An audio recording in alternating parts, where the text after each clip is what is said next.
ভিডিওর শুরুতেই তোমাকে একটা কথা বলি, শোনো। তুমি যতই ভালো হও না কেন, তুমি যতই অন্যর কাছে নিজেকে বিলিয়ে দাও না কেন, তুমি যতই কষ্ট সহ্য করো না কেন, এ সমাজের কাছে, এ পৃথিবীর মানুষের কাছে কখনোই তুমি ভালো হতে পারবে না।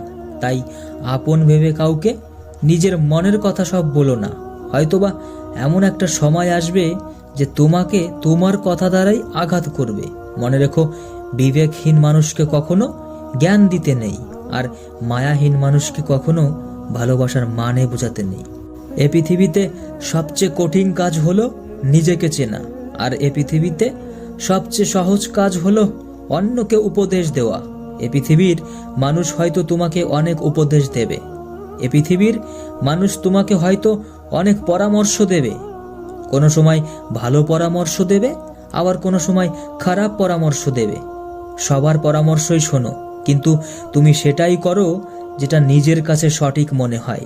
এ সমাজ তোমাকে অনেক কিছু বলবে, এ সমাজের মানুষ তোমাকে নিয়ে অনেক সমালোচনা করবে, তোমাকে নিয়ে অনেক বাজে মন্তব্য করবে, তোমাকে নিয়ে অনেক হিংসা করবে।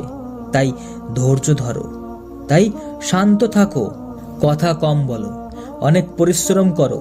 দেখবে সময় তোমারও আসবে, আর সেদিন জবাবটা দিয়ে দেবে এ পৃথিবীর পরিচালক। জীবনে যদি সুখী হতে চাও তাহলে কখনোই বেশি আশা করো না, বেশি এক্সপেকটেশন রেখো না।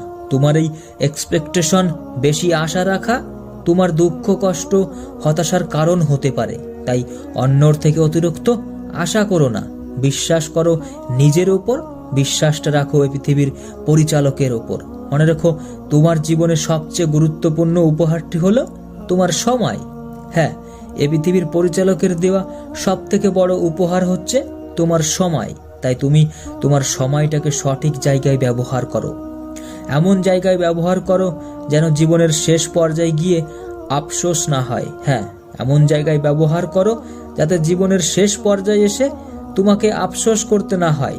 প্রিয় ভাই আমার, ছোট্ট বোনটি আমার, মনে রেখো, আজ তুমি তোমার সময়টাকে যে জায়গায় ব্যবহার করবে, কাল ঠিক তেমনটাই ফল পাবে। আজ আমরা আমাদের সময়টাকে যে জায়গায় ব্যবহার করব, কাল তার ফল আমরা পাবো। সেটা হোক ভালো অথবা খারাপ, আমাদের পেতেই হবে। মনে রেখো, এই জীবনটা কিন্তু সংক্ষিপ্ত, আর এই সংক্ষিপ্ত জীবনে এত টেনশন করা যাবে না। এই সংক্ষিপ্ত জীবনে এত দুঃখ নেওয়া যাবে না, এত হতাশার মধ্য দিয়ে দিন কাটানো যাবে না। এই পৃথিবীর মানুষের কাছে এক একজনের ভ্যালু, এক একজনের গুরুত্ব, এক একজনের সম্মান এক এক রকমের হলেও এই জগতের প্রতিপালকের কাছে সবার গুরুত্ব কিন্তু সমান। হ্যাঁ, এই জগতের প্রতিপালকের কাছে সবার গুরুত্বই সমান। এ জগতে তোমার যা গুরুত্ব, একজন প্রভাবশালী ধনী ব্যক্তিরও সেই গুরুত্ব। শুধু তাই নয়, একজন ভিখারির গুরুত্বও সমান। তাই কখনো কাউকে অবহেলা করো না, তাই কখনো কাউকে ঘৃণা করো না। এ পৃথিবীতে তুমি যাকে ঘৃণা করো, হয়তোবা সেই মানুষটাকেও অন্য কেউ ভালোবাসে। তাই কাউকে অবজ্ঞা করো না, কাউকে ঘৃণা করো না। মনে রেখো, এ পৃথিবীতে যদি তোমার টাকা থাকে তাহলে ভালোবাসা, বন্ধুত্ব, পরিবার, আত্মীয় স্বজন, আপনজন, প্রিয়জন সকলেই তোমার খোঁজ নেবে।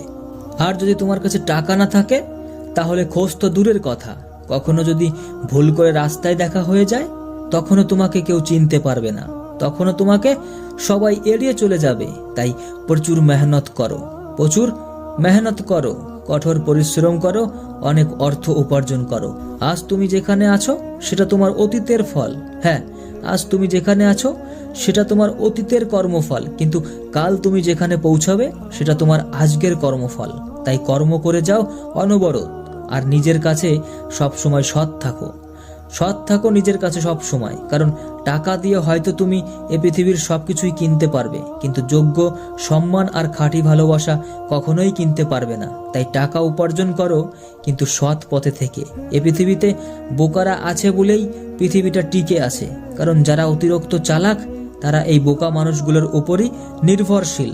বোকারা নিঃস্বার্থভাবে কাজ করে, আর চালাকেরা সেই ক্রেডিট নিয়ে নিজের নামে চালিয়ে দেয়। হ্যাঁ, এটাই বাস্তব, এটাই সত্য।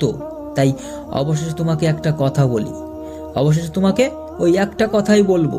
মনে রেখো, মানুষের জীবনে ধৈর্যের প্রয়োজন সব থেকে বেশি। তার কারণ ভালো সময়কে পার করার জন্য যেমন ধৈর্যের প্রয়োজন হয়, ঠিক তেমনই খারাপ সময়কেও পার করার জন্য ধৈর্যের প্রয়োজন হয়। তাই আমাদেরকে ধৈর্য ধরাটা অত্যন্ত গুরুত্বপূর্ণ।